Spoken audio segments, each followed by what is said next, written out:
বৈষম্য সৃষ্টির Nobel prize Bangladesh সরকারকে দেওয়া উচিত ছিল। রাজনীতিকরণ চলছে দেশে, যারা সরকারি দল করছেন তারা সব ধরনের নিয়ম নীতির বাইরে সব ধরনের সুযোগ সুবিধা নিচ্ছেন এবং তারা একটা শক্তিশালী গোষ্ঠী তৈরি করছেন। সেটা রাজনৈতিক দল হিসাবে আমার মনে হয় না, একটা গোষ্ঠী, শক্তিশালী একটা সংঘবদ্ধ দল জনগণের কাজে চেপে বসেছেন।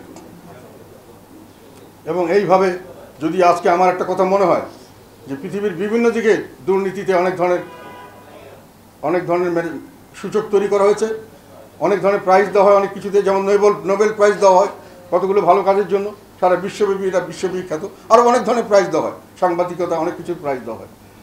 নোবেল প্রাইজের মতো যদি কোনো প্রাইজ একটা থাকতো বৈষম্য সৃষ্টি করার জন্য, তাহলে বাংলাদেশের বর্তমান সরকার সেই নোবেল প্রাইজ পেত। বৈষম্য সৃষ্টির নোবেল প্রাইজ বাংলাদেশ সরকারকে দেওয়া উচিত ছিল। এমন কোনো বিষয় নাই যেখানে তারা বৈষম্য করছেন না। চাকরি বাকরি, ব্যবসা বাণিজ্য, হাটে চলা, ব্যবসা, যেখানে যাবেন, প্রথম কথা হলো আপনি সরকারি দলের সদস্য কিনা। তারপর সেকেন্ড কথা হলো আপনি আপনার পরিবারের কেউ সরকারি দলের বাইরে অন্য কোনো দল করে কিনা, তাহলে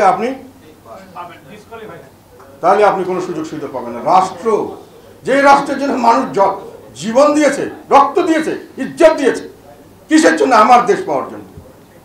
সেই দেশকে আমার থেকে চলে গেল একটা গোষ্ঠীর হাতে এবং তারা এইটাকে মালিকানা এবং তারা কাঁধে চেপে বসেছে। তারা এখন যে জন্য করা হয়েছিল, যে মুক্তি সংগ্রামের জন্য তো জনগণ এত দিয়েছে, সেটাতে এখন তারা বৈষম্য সৃষ্টিতে তারা বিশ্বে নোবেল প্রাইজ পাওয়ার জন্য প্রতিযোগিতা করছে। বৈষম্য সৃষ্টির নোবেল প্রাইজ 1, 2, 3 ঢাকায় জমি জিতে নিন 100% ক্যাশব্যাক সহ 20 কোটি টাকার পুরস্কার। আর বাকি লোকদের কি অবস্থা? তারা পার্সন নন গ্রেটা, অবাঞ্ছিত। যারা আওয়ামী লীগের বাইরে তারা অবাঞ্ছিত। থাকলে থাকেন, দাস হিসাবে থাকবেন, না থাকলে যান।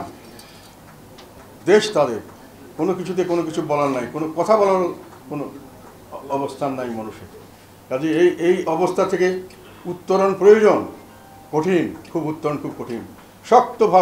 শক্তভাবে সিন্ধুবাদের দৈত্য আমাদের ঘাড়ে চেপে বসে গেছে এবং জনগণ থেকে এর থেকে রেহাই পাওয়ার চেষ্টা করছে, কিন্তু কোনো রকম উপায় নাই। এখানে রাজনীতিতে একটা কোয়ালিটিগত পরিবর্তন হয়েছে, অনেক মানুষের মধ্যে একটা ভাব এসে গেছে, অনেক রাজনীতিবিদদের মধ্যে, যেহেতু যারা কিছুটা হলেও ক্ষমতার স্বাদ পাচ্ছে, কিছুটা হলেও ক্ষমতার কিছু সুযোগ সুবিধা পাচ্ছে, যেমন আমাদের দলে আমরা পাচ্ছি, আমি পাচ্ছি, যেমন তাদের মধ্যে একটা দ্বিধা আসছে যে সরকার যেভাবে চেপে বসেছে থাকবেই, কাজেই দরকার কি এদের সাথে লাইন দিয়ে যা পারা যায়। আর যাদেরকে সরকার নিচ্ছে না, যেমন অনেক দল এখন, তাদের তো বাধ্য, এরা তো সরকারের বিপক্ষে থাকতেই হবে। তারা চাক আর না চাক তারা জনগণের পক্ষে গিয়ে দাঁড়াতে হচ্ছে, যেহেতু তাদের কোনো জায়গা নেই কোনো কারণে। আমাদের কিছু জায়গা দিয়েছে, এটাই হলো আমাদের সর্বনাশ। কারণ আমাদের যারা কিছু সুযোগ সুবিধা পাচ্ছে, ওনারা এই সুযোগ সুবিধা ভোগ করতে ইচ্ছুক, সামনের দিকে হোক অনেকেই, তারা কঠিন পথে যেতে চাচ্ছেন না। জনগণের পক্ষে যে জনগণকে এই উদ্ধার করার জন্য তারা যেতে পারছেন না। সেই জন্যে আমাদেরকে সামনের দিকে ওইভাবে মানসিকভাবে প্রস্তুত থাকতে হবে যদি রাজনীতি করতে হয়, কারণ সামনের দিকে আর কোনো রাজনীতি থাকবে না। আমি দেখছি যে, আমি এটা বারংবার বলেছি, এইভাবে চলতে থাকলে সামনের দিকে বাংলাদেশে কোনো রাজনীতি, এখনও কোনো রাজনীতিকরণ চলছে দেশে।